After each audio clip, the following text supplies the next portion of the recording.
If you're paid well, but you feel like your life has stopped expanding, it's likely that you have hit the glass ceiling. When people hear the phrase glass ceiling, they usually think about promotion. This one has nothing to do with promotion. The glass ceiling shows up after you're paid well, after the salary, after the title, after the approvals. And most people don't realize they hit it until life starts feeling smaller instead of bigger.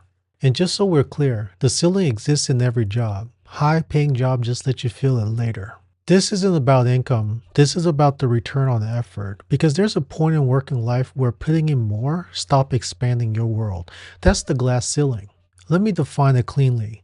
The glass ceiling in the job is the moment where more effort, more responsibility, more availability no longer produces more freedom, more flexibility, more optionality.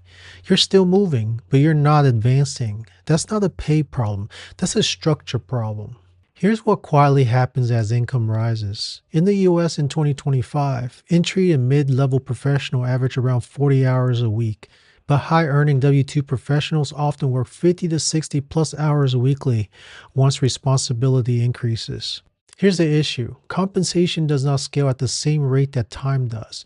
Once you reach senior level, you get more responsibility, more exposure, more decision weight.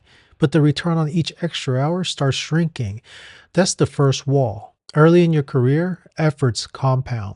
You learn fast, you grow fast, opportunities expand. Later in your career, effort maintains position. You're no longer building forward, you're holding ground, and the shift isn't announced. You just feel it.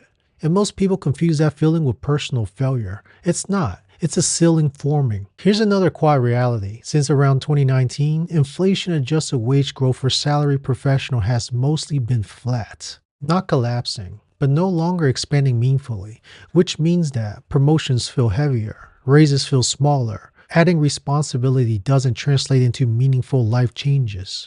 You earn more, but life doesn't open up. That's why people feel stuck even when they're doing well. This is where the ceiling becomes invisible. At higher levels, you're no longer paid strictly for output.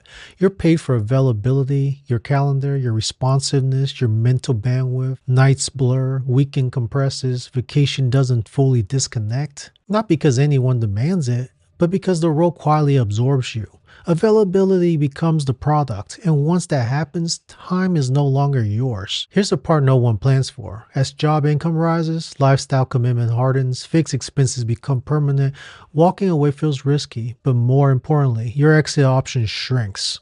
Higher income narrows lateral moves. Senior roles are harder to replace. Reset feels expensive. You earn more, but your ability to step back gets weaker. That's the most dangerous part of the glass ceiling. On paper, everything looks fine. Income is strong, career progression makes sense, benefits are present, but no spreadsheet measures time sovereignty, bandwidth, optionality, or exit freedom. So the discomfort feels personal. It isn't. It's structural.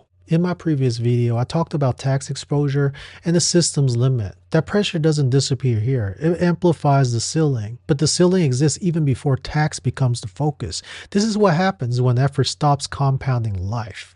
This is where people get stuck. They think if they earn more, it will finally feel different. But if the structure stays the same, more pay just increases availability, increases expectation, and raises the cost of exit. That's why so many high earners feel compressed and quietly trapped without being burnt out. The ceiling doesn't scream, it settles. This ceiling usually shows up as hesitation to slow down, anxiety around time away, fear of losing momentum, pressure to keep earning at all costs.